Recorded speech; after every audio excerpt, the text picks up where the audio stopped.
help me reach 1,000 subscribers. Please like the video and share your thoughts on the video. Your feedback helps make the contents better. Now let's get to the story. I watched my wife's manicured fingers drum against the mahogany table in our lawyer's office, that same rhythm she'd use when she was about to announce something she thought was clever. "I want the house," Jessica said, flipping her blonde hair over her shoulder like she was in some damn shampoo commercial. "The cars, both of them, the boat, the vacation property in Aspen, and naturally, full custody of our assets."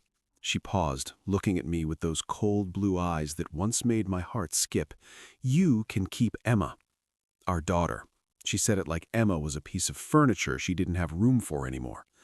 "My name is Marcus Holloway. I'm 42 years old, and that moment, that exact second when my wife of 15 years told me she'd take everything except our 12-year-old daughter, was when I realized I'd been married to a stranger. I'm a software engineer, worked my way up from nothing in Silicon Valley, built a few successful apps that sold for decent money. Nothing that would make headlines, but enough to give us a comfortable life. Or what I thought was comfortable, anyway. Turns out comfort looks different when you're staring at someone who's supposed to love you and seeing nothing but calculation in their eyes. My lawyer, David Chen, a sharp guy in his 50s who'd seen every dirty divorce trick in the book, leaned forward. "Marcus, we need to fight this. Your wife is clearly trying to—" "Give it to her," I said quietly. The room went silent. You could have heard a pin drop on that overpriced carpet.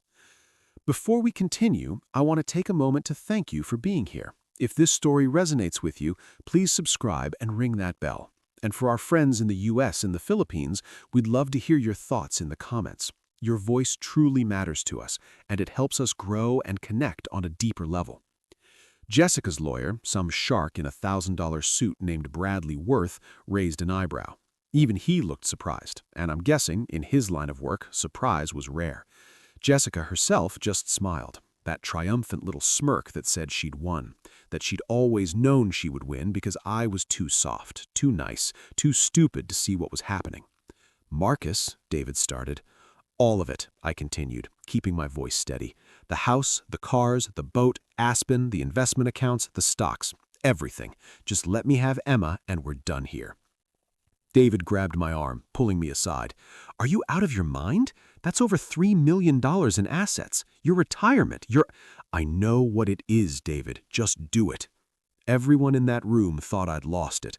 Hell, maybe I had. But here's what they didn't know. What Jessica, in all her scheming brilliance, hadn't bothered to check was that 6 months earlier, I'd seen this coming. See, Jessica wasn't as clever as she thought. She'd been having an affair with her tennis instructor, Brad. Yes, seriously, a guy named Brad who looked like he'd walked off the set of a protein shake commercial. She'd been sloppy about it, too. Late nights, mysterious texts, that new perfume she wore on book club nights. I'm a tech guy. I notice patterns. And the pattern here was pretty damn obvious.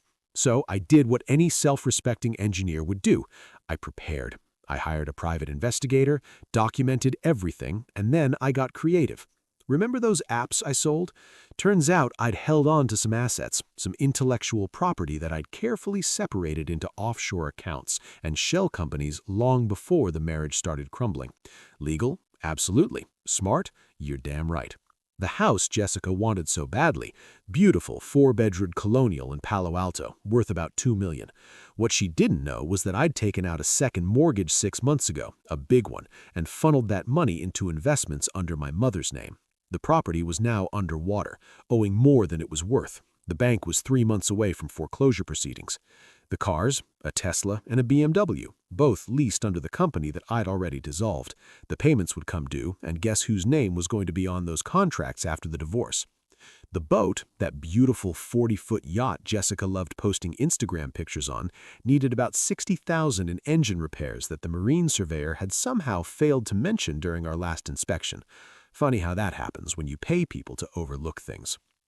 Now Aspen, that was my favorite. That vacation property was in a development that was currently being sued for foundation issues.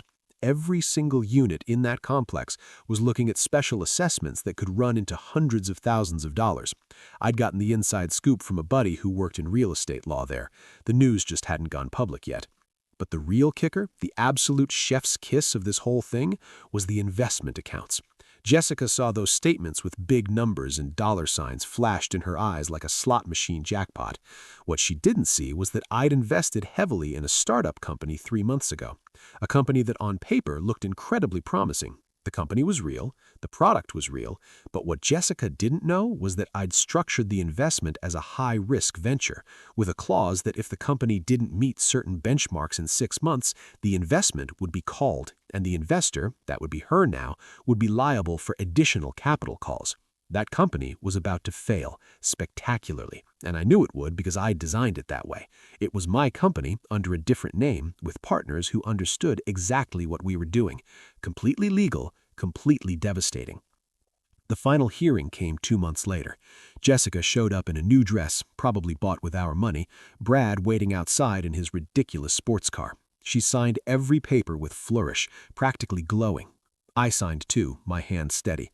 "Pleasure doing business with you," she said to me as we left the courthouse. The condescension in her voice could have filled an ocean. Likewise. David pulled me aside on the steps. "Marcus, I hope you know what you're doing." "Trust me," I said. "I really, really do." Emma was waiting with my mom at a cafe down the street. When I walked in and told her it was over, that she was staying with me, she burst into tears and hugged me so tight I thought my ribs might crack. That 12-year-old kid was the only thing in my life that mattered anymore, and Jessica had been willing to trade her for a portfolio and some property. That told me everything I needed to know about who I'd been sharing my life with. We moved into a modest rental in Mountain View. It wasn't fancy, but it was ours. Emma got her own room, decorated it with posters of her favorite bands, and slowly, day by day, I watched the tension leave her shoulders. She'd been carrying the weight of her mother's indifference for longer than I'd realized. Now, you might be wondering at this point if I'm the bad guy in this story. Fair question. Let me address that head on. I gave Jessica exactly what she asked for. Every single thing. I didn't lie, I didn't cheat, I just prepared better. Is it my fault she was too greedy to do her due diligence? Too arrogant to think I might be 3 steps ahead? The first crack in Jessica's new reality came about 6 weeks after the divorce was finalized.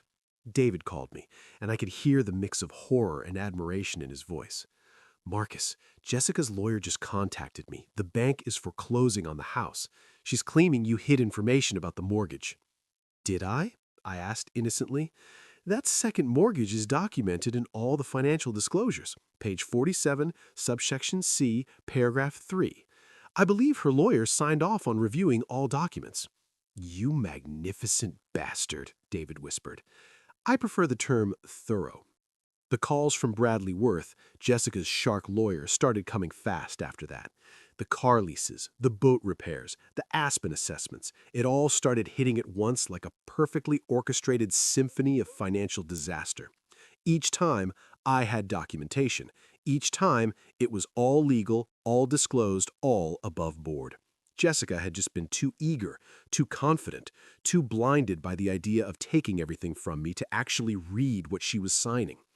But the investment account, that was the masterpiece. 3 months post-divorce, the startup company I'd invested our money in announced it was failing to meet projections. As per the investment agreement, which Jessica now owned, she was liable for a capital call of an additional $500,000, money she didn't have, money she couldn't get because all the other assets were either worthless or actively costing her money. She tried to sue. Of course she did. But here's the thing about being thorough. I had covered every single base. Every document was legal, every disclosure was made, every I was dotted, and every T was crossed. Her lawyer even admitted on record that they'd reviewed the investment documents before the divorce was finalized. The final blow came when Jessica, desperate and drowning in debt, tried to sell the house before foreclosure. That's when she discovered the second mortgage had a prepayment penalty that would eat up any equity she thought she had. The boat? Couldn't sell it without disclosure of the engine issues, which meant massive price reduction. The cars? Returned to the dealership, destroying her credit. Aspen? She couldn't even give that away. Other owners in the complex were literally abandoning their properties. I heard through mutual friends, the few we had left who were still speaking to either of us, that Jessica had to move back in with her parents. Brad, the tennis instructor, had mysteriously disappeared from her life the moment the money trouble started. Shocking, I know. Meanwhile, Emma and I were building a new life. I'd taken a position at a new company, one where I'd secretly been consulting for months before the divorce. The salary was good, the stock options were better, and most importantly, I was home every night for dinner with my daughter. 6 months after the divorce, I got a call from an unknown number. Against my better judgment, I answered. "You did this on purpose." Jessica's voice was raw, stripped of all that confidence and superiority. "I gave you exactly what you asked for. Every single thing. The house, the cars, the investments, it's all worthless. You sabotaged everything." "Did I? Or did you just not do your homework? Tell me, Jessica, did you even read the divorce settlement before you signed it? Did you have a financial advisor look at the investment portfolio? Did you get the boat inspected? Did you check on the Aspen property's legal issues?" Silence on the other end. "You saw dollar signs and you saw a chance to hurt me. You thought I was too weak, too in love, too stupid to see what you were doing. You wanted to take everything and leave me with nothing but our daughter who you couldn't even pretend to care about when you were dividing up the assets." "I want Emma on weekends," she said suddenly. "That's my right as her mother." I laughed, actually laughed. "You gave up custody, remember? You chose a boat over your kid. You chose a vacation property over your own daughter. That's in the court documents, Jessica, signed by you. Emma's old enough now that the judge would listen to what she wants, and trust me, after the way you treated her, after the way you made her feel like she wasn't worth fighting for, she doesn't want to see you. You turned her against me." "No," I said quietly, "you did that all by yourself. I just made sure she knew she was wanted, that she mattered, that she was worth more than any house or car or investment portfolio. You know, basic parenting stuff." She hung up. I never heard from her directly again.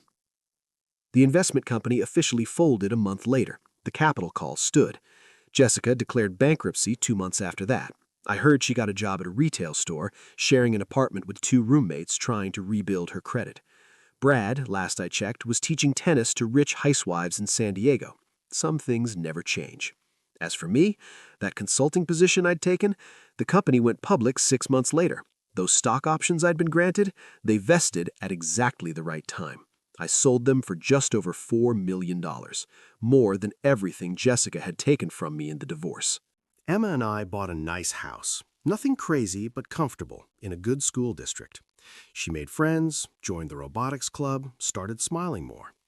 Every night at dinner, we'd talk about our days, and I'd watch this smart, kind, amazing kid grow into someone who understood that character matters more than money, that integrity beats greed every single time. On the 1-year anniversary of our divorce being finalized, Emma and I were sitting on our back porch, eating ice cream and watching the sunset. She looked at me with those serious eyes, eyes that looked nothing like her mother's, and asked, "Did you know? When you let Mom take everything, did you know it was all going to fall apart?"